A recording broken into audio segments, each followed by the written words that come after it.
Hello folks, thank you very much for joining me once again. You are always most welcome. Well, today, a nice new set from ICM. I say new, it's actually a combo set. So it's all in 70cm scale, and it's the military vehicles of the Armed Forces of Ukraine, the AFU. Of course, very pertinent at the moment in this this current struggle that they're involved in. Now we have seen at least a couple of these vehicles before, so I'm not going to dwell on them, but we've got a Grad here which we haven't seen before. I've not reviewed anyway, so I think we'll have a look at the Grad, the truck and the Marder. Well, just a very quick look at, but we have seen them previously.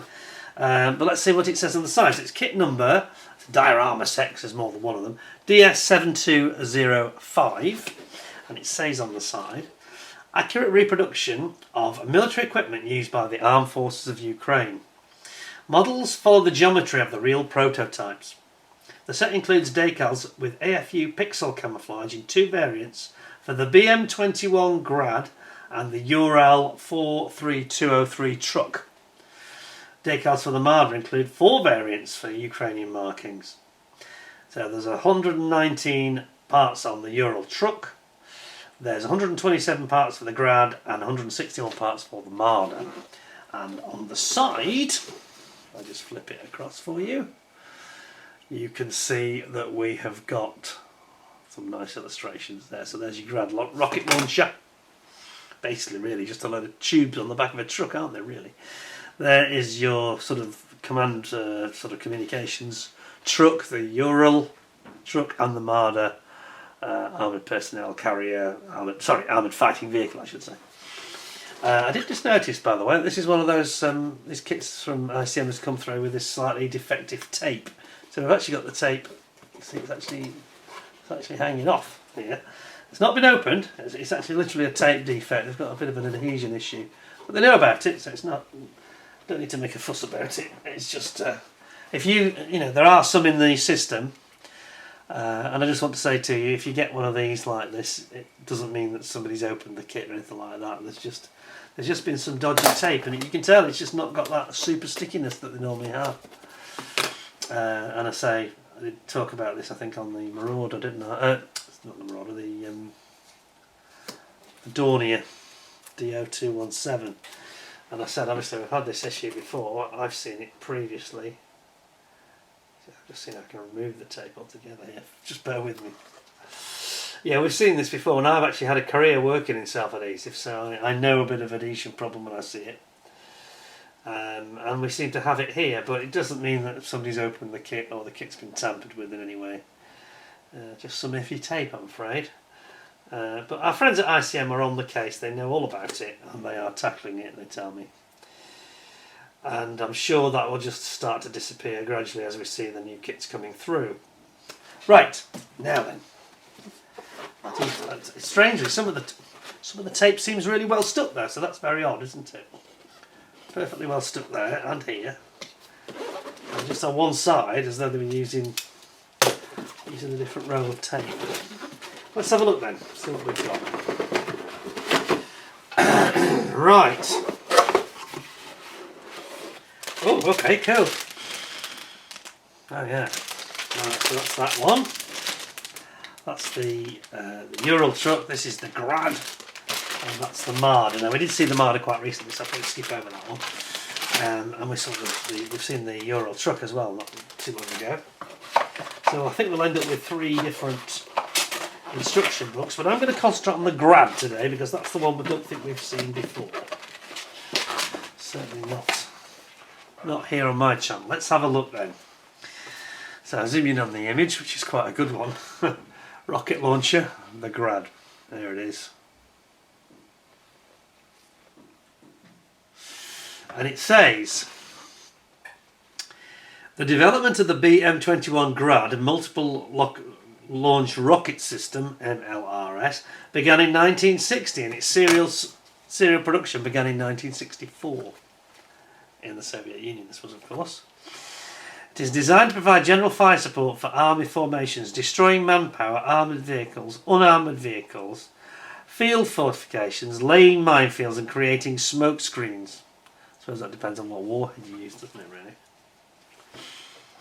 The vehicle part consists of a package of 40 tubes on a platform that can rotate in the vertical and horizontal planes. The time for a full salvo to fire is 20 seconds. It's not long, is it? Wow, so it's one every half second. Wow, fast firing, isn't it? And don't forget, they sort of got the concept of this from the Katyushas from World War II. That's where it's been developed from, really. The fire salvo can be controlled both from the cockpit and with the help of a remote control. The MLRS can use various types of ammunition, high explosive, cluster, incendiary, lighting and smoke projectiles.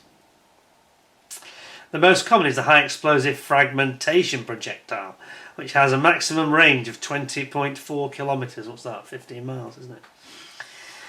14 miles. There are also types of ammunition for this MLRS that have a range of up to 40 kilometres, so that's best part of 30 miles.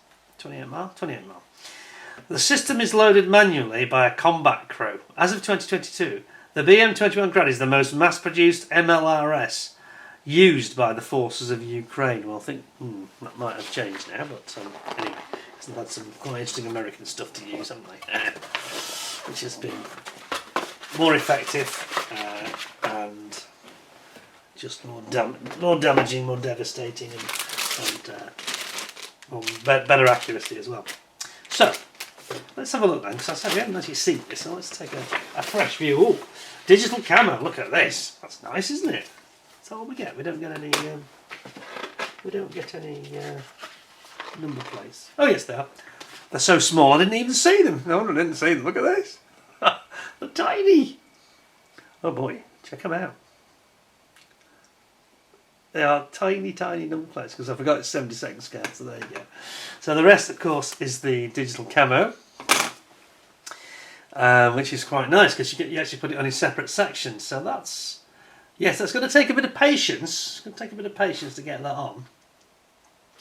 There's also quite a lot of... I wonder if this was based on the Revell kit. I've got a feeling it might have been originally a Revell tooling, is it? No, because it doesn't seem to be... no, it's not in a Revell bag, like the others often are.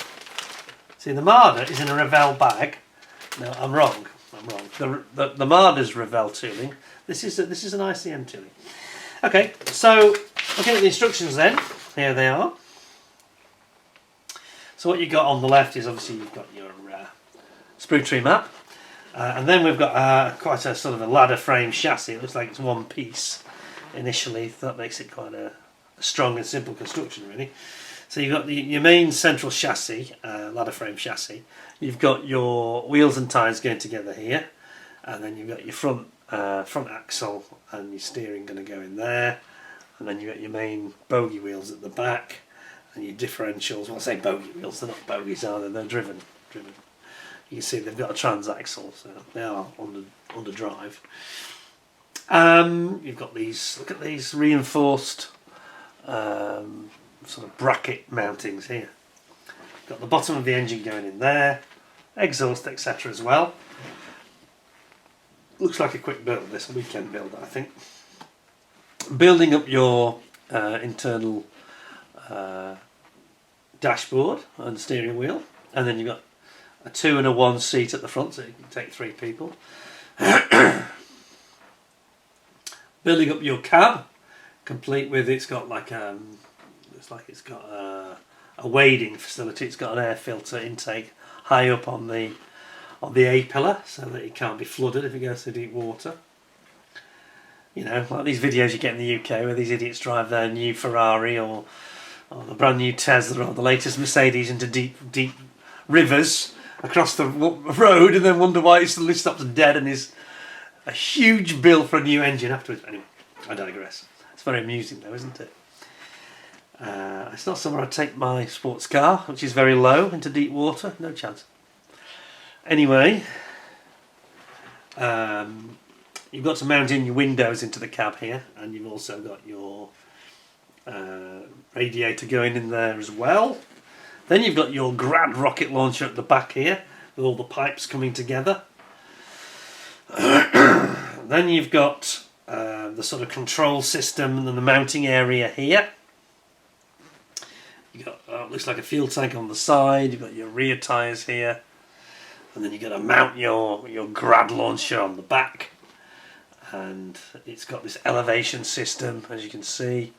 So it's got like a turntable for its horizontal control, and it's got an elevating platform to point it up in the sky to take aim to launch an artillery strike, basically. It's grim, isn't it? Then you've got your mirrors going on, you've got your spare wheel going on, bringing all the cab down, and the front bumper onto the chassis, as well as your rocket launcher. And that's your Grad done! So that's what it looks like. Nice, I think it's a nice scheme. It's just basically an olivey green, isn't it, really? And then you've got your digital camo to break it up, which is actually very effective. So, why don't we take a look at this then, because it's not something I've seen before. And it's not Revell, it's actually ICM's own doing this one. So let's have a look. Don't think it's a new tool, it's one of their old ones, I think. But we should keep an open mind and see what it is like. Pop the other two there, because we have seen them before. Especially the Marder. Saw that a few weeks ago. So what have we got? It's a real Soviet era bit of kit, this. Look at that. That's nicely moulded, actually. So they've got the cab all moulded as one piece. That surprises me. Look at this. Check it out. So that's the whole of the cab, external, including the grille for the radiator, and it's all moulded in one piece. Look at that. Huh. It's almost like 3D printed, isn't it? It kind of reminds you of 3D printing. Huh. Wow. It's got good detail on it. It's got a strange sort of a texture to it. It's quite rough. I suppose it doesn't matter on a vehicle like this, but it's just a bit odd, that's all. Curious. Your headlights going in there, so that just drops on top, so that's all in one piece. Then you've got your wheels and tyres here, which are in halves, so you've got to glue them together. So you might just be careful you don't have too much of a seam. Quite chunky looking treads, aren't they? Those are quite nicely moulded, actually. Quite like that. So there's obviously a few of those. Then we've got this is the Grad part of it, the rocket launcher. So here's your rocket launcher tubes. And then you've got things like spade here, shovel. And here's the end. It's pretty not hollow, isn't it? I was hoping oh, it is hollow here. Oh, hang on a minute. That's a bit confusing. So it's hollow here at this end. Oh, that's fair enough. So that's the business end. And at this end, this is where they've got the cover on the back, so they have like the fuse. So they're not actually hollow at that end. So it is accurate then. That's good. Yeah, I like the hollow tubes. That's really cool. Yes. Yes, I like that. That's really impressive, actually. And then obviously this is the mounting area where it has the swivelling turntable. The mount. This is the elevation section where it lifts up on. And then you've got your various hydraulic parts. It's quite small, isn't it? 70-second scale. There's your hydraulic parts which basically make it elevate. And then you've got your tube ends for the back end. And then you've got like a walk area, standing area. Interesting. That's very nice, actually. And then, strangely, in black, which is not what I expected, a bit matchbox-like here, we've got all these components, which are all the things like the running gear, the ladder frame chassis, which is here. And you've got all of these ancillaries and fuel tanks. Interesting. You've actually got the universal joints, look, on the drive shafts, which is quite impressive. I don't know if I'm getting that on the camera. So constant velocity joints, that's quite good, where they've done that.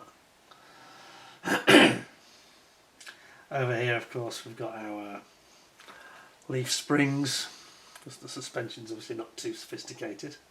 Here's your bench seat with your driver's side and then the two passengers, co-drivers or whatever. Got your exhausts here. That's nice, isn't it? And then, last but not least, we have the steering wheel. Here.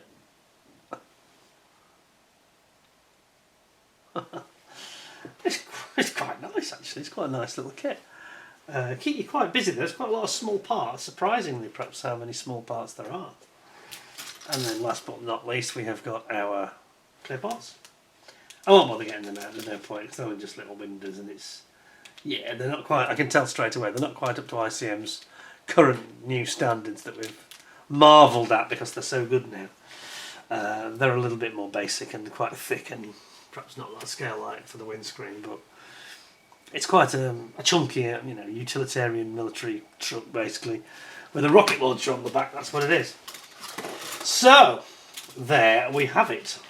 Quite impressed, actually, more so than I thought it was going to be. I thought it was just going to be either very crude or just very old school, old looking, I mean, alright, I'm not too impressed by the split wheels, but for what it is, that's quite a decent little kit, actually. And I think I was quite impressed when I thought at first they hadn't done the hollowed out tubes for the rocket launcher, but they have, so that's really good.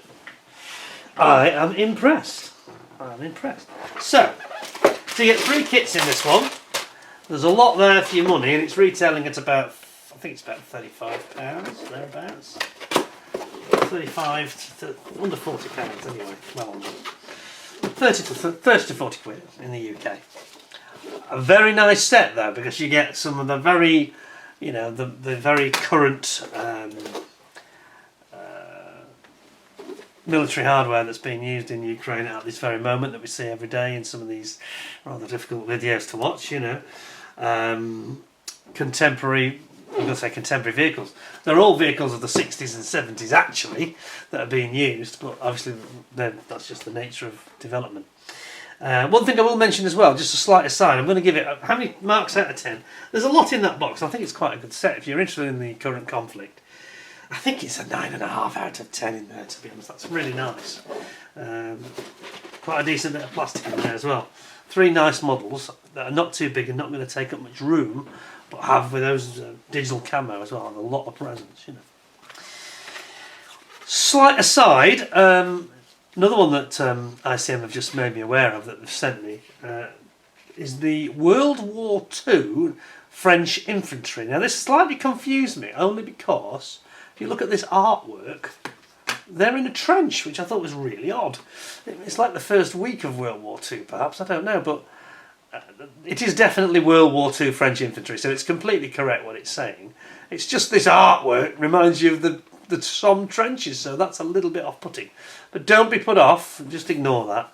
It is definitely correct for your World War II French infantry, no question whatsoever. You've only got to look at the equipment and the clothes they're wearing, because if you remember in World War I, they were wearing all this bizarre pale blue, in some cases red, white and blue outfits. My God, they were like targets, weren't they?